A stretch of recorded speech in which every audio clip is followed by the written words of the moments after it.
देखो जो दीदाए इबरत निगाह हो, सुनो जो गोश नसीहत नोश हो। नाज़रीन, आज हम बात करेंगे कादियानी को जो माइनॉरिटी कमीशन में शामिल करने की बात हो रही है, और नूरुल हक कादरी वफाकी वज़ीर बराए मज़हबी अमूर इसकी तरदीद कर चुके हैं कि अभी उन्हें शामिल नहीं किया गया, मगर फेडरल कैबिनेट में ये चीज डिस्कस जरूर हो रही है। मगर इससे पहले जरा गौर से और तवज्जो से मेरी बात सुन लीजिएगा इसी ज़मन में कि अगर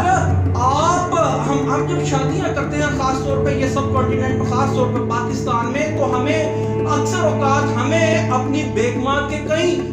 मर्द कजन या मेल कजन से पसंद नहीं आता, और हमारी बेगमात को हमारी फीमेल कजन से पसंद नहीं आती। तो अगर हमारी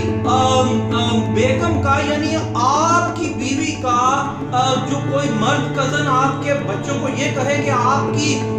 माँ की यानी आपकी बीवी की आपके बच्चे को ये कहे कि आपकी माँ की शादी मुझसे होनी थी, वो मुझे पसंद करती थी, मगर बड़ों के फैसले के मुताबिक की शादी आपके बाप से हो गई, तो आपको कैसा लगेगा? क्या आप उसको अपने घर में घुसने की इजाजत देंगे? हमें ऐसा होता है, हमें पसंद नहीं होता, मगर रवादारी के तौर पे हम बाहर मिलते रहते हैं। और जरा एक कदम और आगे चल के सोचिए, अगर कोई आपकी बीवी का कजन आपकी औलाद को ये कहे कि आप तो मेरे बेटे हो,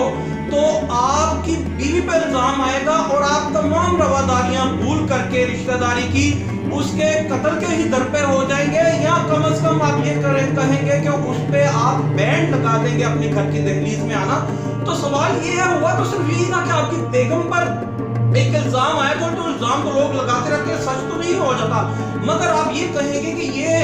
आदमी, ये इंसान मेरी नस्ल को गुमराह कर रहा था। तो अगर हम अपनी बेगमात के वास्ते और अपनी नस्ल नौ के वास्ते ये बर्दाश्त नहीं करते कि उनको गुमराह किया जा रहा है हमारी बेगमात के मुतालिक, तो हम ये किस तरह बर्दाश्त कर रहे हैं कि जो लोग हमारे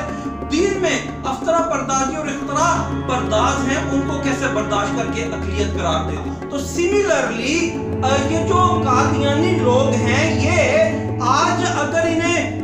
माइनॉरिटी कमीशन में शामिल करके मजहबी आज़ादी दी जाती है, ये लोग खुद बात करेंगे, फिर अपनी मसाजिद में अपनी अजानें देंगे, अपने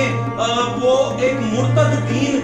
के ज़ेरे नगीन, तो ये तो एक जुमला कह के अपनी कौम को बदजुमा हो जाएगा कि पाकिस्तान में हमें तो अक़लियत भी नहीं था माना जा रहा, तो अब हमने अक़लियत तस्लीम करवा के ये हुकूक हासिल किए। और क्या ये लोग हमारी नस्ल नौ को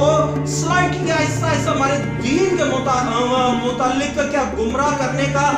बाइस नहीं बनेंगे? सोचना ये है कि हम अपनी बेगमात के लिए इतने रिजिड हो सकते हैं कि वो हमारी नस्ल को खराब करेगा, कोई भी प्रोपेगेंडा हमारी बेगम के मुतालिक, तो क्या हमारे दीन इस्लाम के मुतालिक प्रोपेगेंडा जो ये करेंगे तो हमारी नस्ल नौ से क्या